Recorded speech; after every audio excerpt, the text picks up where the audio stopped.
하나님의 말씀은 신약 요한일서 제2장입니다.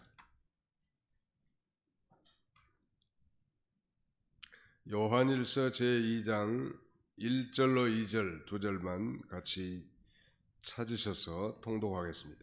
오늘부터는 새벽 기도에도 이제 실시간으로 이렇게 전송해 보내고 있습니다. 혹시라도 몸이 아파서 못 나오신 분들을 위해서, 또 멀리 떨어져 계신 분들을 위해서 교회 모든 예배는 실시간 예배로 이렇게 시행되니까요. 참고하시면 좋을 것 같습니다. 요한일서 제2장 1절로 2절을 같이 한번 통독하겠습니다. 시작. 나의 자녀들아, 내가 이것을 너희에게 쓰면 너희로 죄를 범하지 않게 하려 함이라. 만일 누가 죄를 범하여도 아버지 앞에서 우리에게 대언자가 있으니 곧 의로우신 예수 그리스도시라. 그는 우리 죄를 위한 화목제물이니 우리만 위할 뿐 아니요 온 세상의 죄를 위하심이라. 아멘.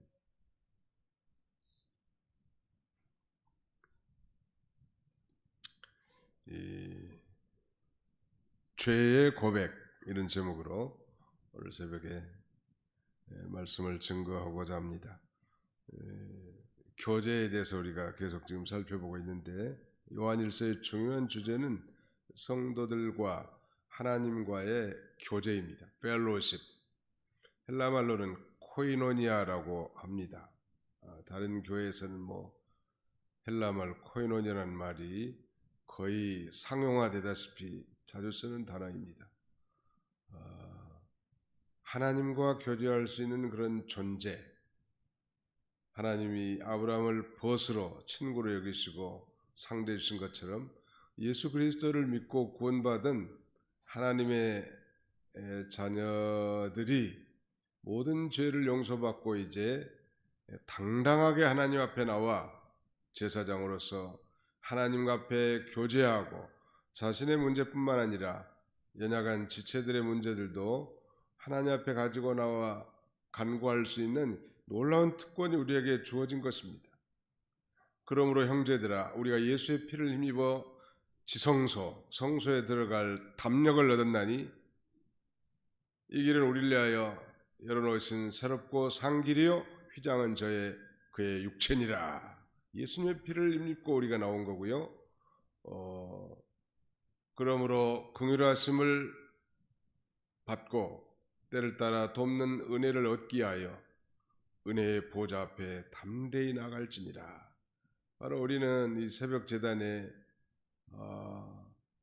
우리 하나님이 좌정에 계신 그야말로 이 영광스러운 보좌 앞에 나왔다고 하는 그런 자신감과 확신을 가지고 하나님 앞에 예배드리고 또 기도를 드려야 할 것입니다. 하나님과 교제할 수 있는 존재가 됐다는 것은 지극한 축복이라고 할 수 있을 것 같아요. 코로나19로 이 비대면 하다 보니까 새벽 예배는 가정에서 이렇게 자체적으로 드셨겠는데, 그래도 제일로 이 성전을 사모하신 분들이 아마 새벽 기도하신 분들이 아닐까 싶어요. 제일 아쉬워하고 주님과 독대하는 이 시간을 귀중하게 했는데 성전에 나가지 못하는 것 때문에 좀 아쉬움이 있었을 거예요. 물론 댁에서도 얼마든지 할 수 있지만, 자, 오늘 이 교제 조건에서 특별히 1장 8절 이하부터 2장 2절까지는 죄의 고백에 대해서 말씀하고 있는데요. 2장 1절에 보겠습니다. 나의 자녀들아, 내가 이것을 너희에게 쓰면 너희로 죄를 범하지 않게 하려 함이라. 만일 누가 죄를 범하여도 아버지 앞에서 우리에게 대언자가 있으니 곧 의로우신 예수 그리스도시라. 나의 자녀들아. 사도 요한이 지금 하나님의 말씀을 대언하는 입장에서 이 편지의 수신자들로 하여금 나의 자녀들아 이렇게 말하는 것은 그 성도들, 이 수신자 되는 성도들을 지극히 사랑하는 마음으로 나의 자녀들아 이렇게 불렀을 것 같고, 다른 하나를 추정한다면 요한이 예수님의 이 다른 제자들과는 달리 오래 살았단 말. 이 제롬의 초대 교부 이 제롬에 의하면 사도 요한은 거의 백수를 향수했다는 거예요. 오래되어서 나이가 많기 때문에 그 모든 신자들로 하여금 이렇게 신앙의 입장에서 자녀라고 할 만하고 또 자녀라고 이렇게 부를 만합니다. 이렇게 나의 자녀들아 이런 표현이 2장 12절에도 그렇게 되어 있습니다. 자녀들아. 또 2장 28절에도 자녀들아 이런 표현들이 무려 요한일서에 5번이나 등장하고요. 또 다른 표현으로는 사랑하는 자들아 7절에 사랑하는 자들아 3장 2절 4장 1절 4장에는 무려 3번이나 5번씩이나 사랑하는 자들아 이렇게 반복해서 부르고 있습니다. 그러면서 내가 이것을 너희에게 쓰면 즉 요한일서를 쓰는 목적을 또 달리 밝힙니다. 내가 이것을 너희에게 쓰면 너희로 죄를 범하지 않게 하려 함이라. 유튜브를 켜놓은 게 좋을 것 같아요. 제가 한번 참고하려고요.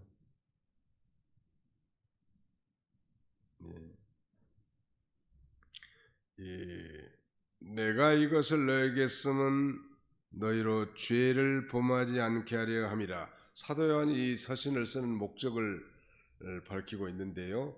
바로 이 성도들로 하여금 죄를 범하지 않게 하려 함이라는 거예요. 상당히 중요한 건데 1장 4절에 한번 보실까요? 우리가 이것을 쓰면 1장 4절 우리가 이것을 쓰면 우리의 기쁨이 충만하게 하려 함이라. 1장에서는 이 서신을 쓴 첫 번째 목적이 바로 우리의 기쁨이 충만하게 하려함이라 말했고요. 2장에서는 바로 죄를 범하지 않게 하려는 것이라 이렇게 말하고 있습니다. 자주 권면하고 교훈하는 것도 이 하나님께서 우리로 하여금 죄를 범하지 않게 하려는 것입니다. 여기서 나타난 이 죄는 헬라 말로 하말티아라고 하는데요. 이 말은 관역을 벗어나다 그런 말입니다. 그러니까 하나님의 말씀, 하나님의 뜻에 어긋나는 모든 게 다 죄라는 거예요. 뭐 나라의 법이나 세상의 도덕률도 다 하나님의 뜻에 어긋나면 죄. 하나님의 말씀을 당연히 여기는 건 죄인 줄 알지만 이 국법, 우리는 뭐 최상의 영예법을 지키는 사람들이 말이죠. 이 세상법도 제대로 지키지 못한다면 그건 참된 기독교라 말할 수 없는 것입니다. 우리는 하나님을 따라가니까 세상법은 안 지킨다. 굉장히 믿음이 있는 것처럼 들리지만 가장 무식한 말이죠. 가장 기본적인 법 아니. 도덕법도 마찬가지. 하나님의 뜻에 어긋난 건 다 죄인 줄 알고 우리가 그 죄를 범하지 않아야 된다는 게 아주 중요합니다. 어떻게 하면 죄를 범하지 않을 수 있을까? 두 가지 관점에서 소극적으로는 죄와 싸우라는 거 아니? 아주 뭐 피 흘리기까지 싸우라는 거. 그 다음에 이 적극적으로는 의를 행할 때 죄가 물러간다. 우리가 정말로 하나님 앞에 주일날 뭐 예배드리는 순간은 죄 짓기 어렵잖아요. 만약 우리의 모든 삶이 다 예배라고 한다면 아마 죄를 짓는 이 빈도가 훨씬 더 낮아질 것 같아요. 우리는 이 코로나19 이 사태를 맞이해서 여러 가지 좋은 교훈들도 배우는데요.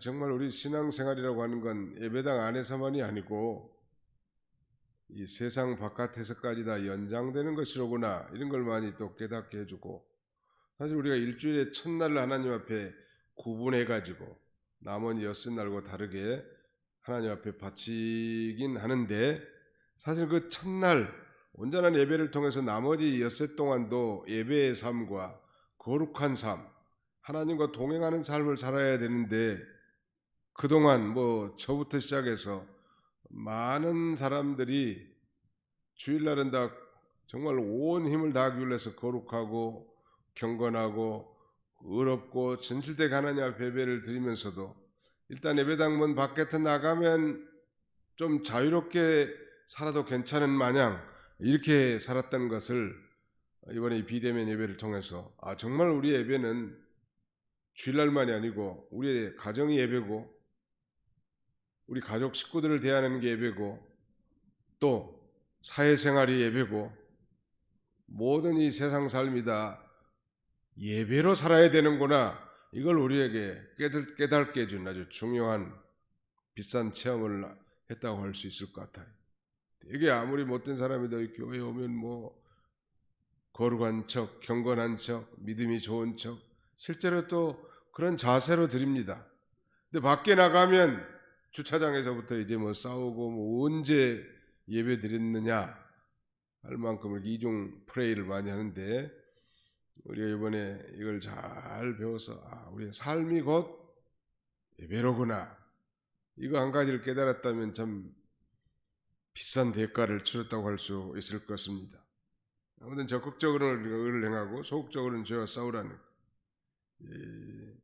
성도가 이 죄를 범치 않는 것이 하나님의 뜻인 줄 누가 모르겠습니까마는, 어제 주일 설교에도 말씀드렸듯이 우리는 죄를 짓지 않고자 하는 본성이 이제 구원받은 성도에게는 있지만 여전히 그 죄를 우리 스스로 힘으로 이길 만한 힘도 없는 그런 연약한 존재라는 사실을 언제나 인식을 하고, 그렇다고 우리가 합리화시키거나 그렇다고 우리가 좌절해서는 안 된다.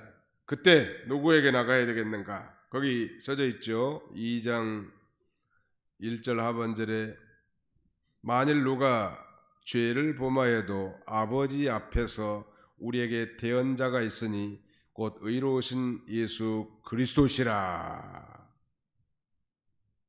아버지 앞에서, 이 말은 아버지와의 관계에서 이 말이에요.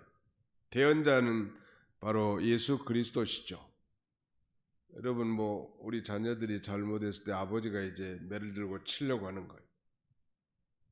그때 어머니가 말리면서 이 아이가 이런 좋은 일도 했고 이런 일을 한 것은 이런 일 때문에 했고 내가 이걸 좀 시켰다고, 이렇게 어머니가 변호해 주는 것처럼 예수님께서 아버지와의 관계에서 대언자로서 내가 이 이자의 죄를 대신 지고 십자가에서 대신 대속의 죽음을 죽어줬다고 자꾸 하나님 보좌 우편에서 우리를 위해서 변호사 노릇을 내주는 거예요. 여러분이 변호사를 선정하면요 굉장히 그 변호사는 친절하죠. 왜냐하면 돈 받고 하는 거기 때문에. 아가페적 사랑은 아니지만 아무튼 우리가 이렇게 해야 된다고 하면서 같은 편을 드는 거예요. 아무리 못된 사람이라도 변호사가 됩니다. 예수님은 무조건 우리 편이고 우리의 변호사고, 우리가 아무리 큰 죄를 범하고 잘못했어도 내가 이제 이 자를 위해서 피 흘려 죽었습니다, 중보 기도를 해주시는 거예요. 그래서 우리가 절대 낙심하거나 절망할 필요가 없다는, 그렇다고 뭐 함부로 죄 짓고 방심부주의하고 돌아가는 얘기는 더욱더 아니겠죠. 그 다음에 그는 우리의 죄를 위한 화목제물이니 우리만 위할 뿐 아니요 온 세상의 죄를 위하십니다. 온 세상의 죄, 바로 예수 그리스도께서 성도들을 위해서 계속 변호하시는 것은 바로 그의 십자가의 대속 사건을 근거하는 것입니다.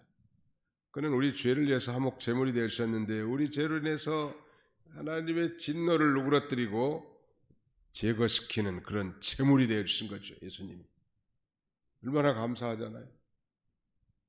그래서 나는 무조건 주님 앞에 먼저 눈을 감으면 십자가를 떠올립니다. 그래서 마음으로, 행동으로, 말로 지은 모든 죄를 자복하는 거예요. 사실 그대로. 그리고 자복한 그 죄에 대해서는 하나님이 깨끗하게 씻어준 줄 믿는 거예요. 성경 말씀대로. 그러면 이 사죄의 기쁨과 자유와 은총이 강물처럼 우리 심령에 깃들게 됐죠. 그렇게 또 살면서 자유롭게 사는 것. 거기에 매여가지고 말이죠. 다시는 죄 종살이 하기를 원하지 않는단 말이에요.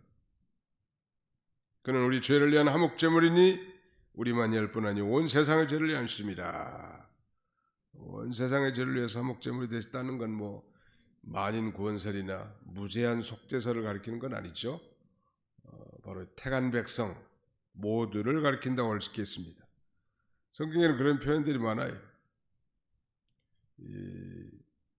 여러 곳에서 온 많은 사람을 온 세상이라고 되는데요. 요한복음 12장 19절에 온 세상의 죄는 세상 각처에 있는 택한 백성의 모든 죄, 즉 불택자를 위해서 예수님은 피를 흘리지 않으셨다는 것, 알곡과 그 다음에 택자와 양을 위해서 피를 흘리셨지 가라지와 불택자와 염소를 위해서 피를 흘리는 건 아닙니다. 온 세상은 바로 그런 제한된 속죄를 가리킨다는, 불택자는 속죄와 구원의 은총을 받지 못합니다. 그러나 택한 백성으로 말미암아 그리스도의 은혜와 축복이 어느 정도 일반 은총에 대해서 미칠 수는 있지만, 그러나 이 놀라운 특별한 은총에는 참여할 수 없다는, 하나님과의 교제를 위해서는 하나님과의 교제를 막는 게 바로 죄거든요. 우리 자녀들이 엄마 아빠에게 죄를 지으면 떳떳하지 못하죠. 행동이 좀 어색하고 눈빛이 좀 삐뚤어져 있다는 말. 그래 한 대를 맞든지 책망을 들은 다음에는 또 엄마 품에 달려와서 마음껏 안기고 즐거워하는 것처럼 우리 죄를 훌훌 털어버리고 날마다 순간마다 그렇게 나가는 겁니다. 천국 갈 때까지.